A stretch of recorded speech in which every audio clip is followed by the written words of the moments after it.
आज से ठीक 145 साल पहले जुलाई 9 1875 में बॉम्बे स्टॉक एक्सचेंज की स्थापना हुई थी।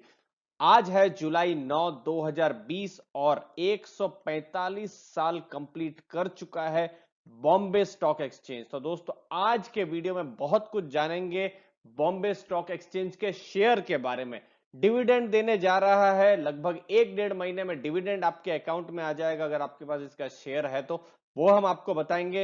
रिटर्न्स बताएंगे दोस्तों, 2017 में इसका आईपीओ आया था जनवरी के महीने में, उसके बाद से कैसा परफॉर्मेंस रहा है वो बताएंगे। टेक्निकल्स यानी लेटेस्ट टेक्निकल्स क्या कहते हैं वो आपको बताएंगे, और फंडामेंटल्स क्या कहते हैं बॉम्बे स्टॉक एक्सचेंज शेयर के। पहले आपको डिविडेंड बता देते हैं। डिविडेंड 17 रुपया पर शेयर देने जा रही है बॉम्बे स्टॉक एक्सचेंज।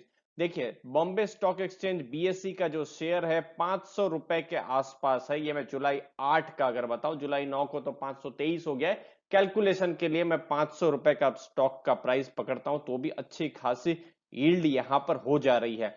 आपको अगर डिविडेंड में इंटरेस्ट है तो जुलाई 22 आपके लिए इंपॉर्टेंट दिन रहेगा, क्योंकि उस दिन एक्स डिविडेंड डेट है, और जो जुलाई 23 की डेट है उस दिन बॉम्बे स्टॉक एक्सचेंज का रिकॉर्ड डेट है दोस्तों। तो ये इंपॉर्टेंट रखिए, जुलाई 22 रहेगा आपका बुधवार का दिन, तो उससे पहले आपके पास स्टॉक होना चाहिए।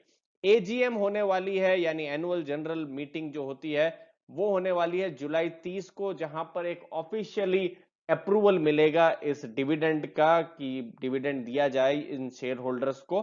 और पेमेंट जो है वो आपके अकाउंट में ऑन और बिफोर 28 अगस्त तक आ जाएगा, यानी 28 अगस्त से पहले आपके अकाउंट में डिविडेंड पेमेंट आ जाएगा। कि डिविडेंड हिस्ट्री बताते हैं, 3 साढ़े 3 साल ही हुए हैं कंपनी को लिस्ट हुए।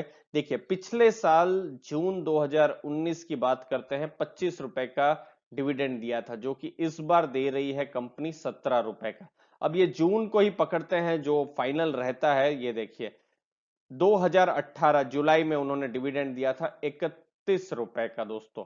फिर 2017 यहां पर देखिए 24 अगस्त 2017 23 रुपए का। मैं इंटरिम को अभी नहीं देख रहा हूं। देखिए 23 रुपए से 31 रुपए, 31 से 25 रुपए, तो 17 रुपए अभी दे रही है। तो जो डिविडेंड है वो कम हो रहा है, ये चीज तो समझ में आ ही रही है। लेकिन देखिए कंपनी का ट्रेंड रहा है, कंपनी बीच में भी इंटरिम डिविडेंड देती है। जैसे 2018 में दिसंबर में 5 रुपए का डिविडेंड दिया, उसके बाद देखिए फरवरी में 5 रुपए का डिविडेंड दिया, फरवरी 2018 में दिया, और देखिए फरवरी 2017 में 5 रुपए का।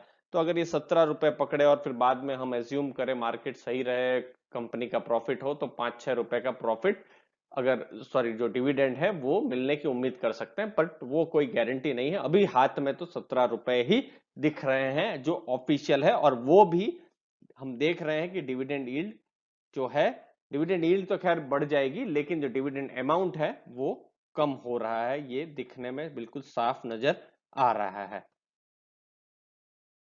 रिटर्न्स दिखा देते हैं बीएसई स्टॉक के। देखिए जनवरी 23 से 25 2017 में आईपीओ आया था। आईपीओ का प्राइस था 806 रुपए पर शेयर, और जिस दिन आईपीओ खुला था तो उस दिन 1069 में ये बंद हुआ था, और उसके बाद इसी लेवल पर अच्छे खासे समय पर था। लेकिन आप देखिए जुलाई 9 2018, यानी ठीक 2 साल पहले, आज से 2 साल पहले की बात कर रहे हैं, 873 रुपीज में स्टॉक का प्राइस हो जाता है।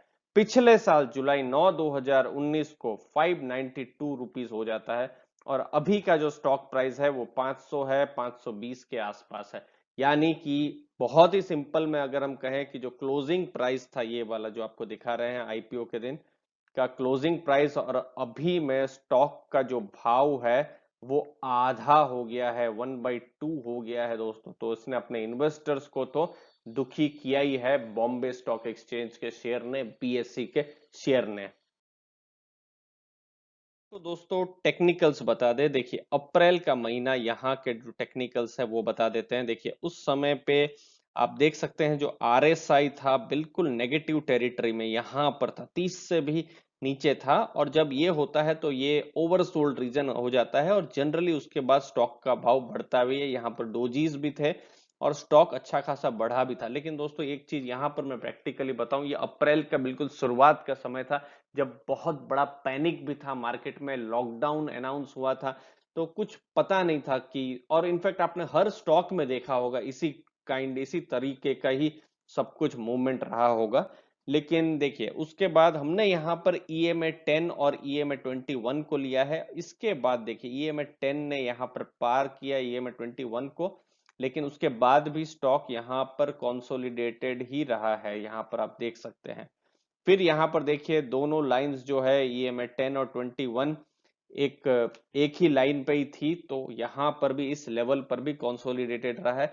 बहुत ज्यादा हम देख सकते हैं डायरेक्शन नहीं मिला है, फिलहाल सिर्फ यही एक था जो एक कॉन्क्रीट डायरेक्शन दे पा रहा था। लेकिन लेकिन यहाँ देखिए अब हम आते हैं मई 25 के आसपास, यहाँ पर ओवरसोल्ड रीजन होता है, यहाँ पर जो मैकडी की जो लाइन है ये भी पार करती है और उसके बाद स्टॉक का प्राइस ऊपर जाता है। जो कंसोलिडेशन पीरियड यहाँ पर था उसके बाद ये स्टॉक का प्राइस ऊपर जाता है और फिलहाल आप देख सकते हैं स्टॉक का प्राइस एक अपवर्ड टेरिटरी में है। 500 से 523 भी हुआ है जुलाई 9 को, तो ये अच्छा खासा अपवर्ड टेरिटरी है। लेकिन देखिए यहाँ पर देखिए थोड़ा सा RSI में ओवरसोल्ड दिखा रहा है। मैकडी लाइन अभी भी पॉजिटिव है। देखिए अभी हमको ट्रेंड दिख रहे हैं, ट्रेंड तो पॉजिटिव ही दिख रहे हैं अगर हम टेक्निकल्स की ही बात करें। लेकिन जो कहते हैं ना कि जो जूस है वो उतना नहीं रहा है जो रैली का, वो यहाँ पर जो था बहुत ही अच्छा एक पॉइंट था। दोस्तों ये सब जो मैं वर्ड्स बोलता हूँ EMA है या मैकडी है या RSI है, तो आपको कुछ तकलीफ होती हो तो जरूर कमेंट बॉक्स में लिखिए, बिल्कुल समझाने की कोशिश करेंगे, वीडियो भी बना देंगे दोस्तों उसके ऊपर। और दोस्तों अगर आपको और ज्यादा सीखना है तो टेक्निकल एनालिसिस के कोर्सेज भी है ईलर्न मार्केट्स के, जिनकी लिंक मैंने नीचे दी हुई है, आप वहां से भी जो कोर्सेस हैं वो आप देख सकते हैं दोस्तों।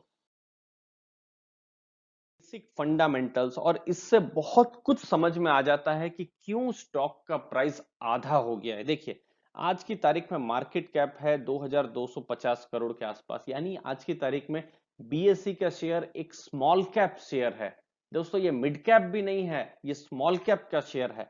500 रुपए का स्टॉक का प्राइस है, हाई लो देखिए 597, 275 है, बुक वैल्यू है 538, जो प्राइस अर्निंग रेशियो है 24.67 है।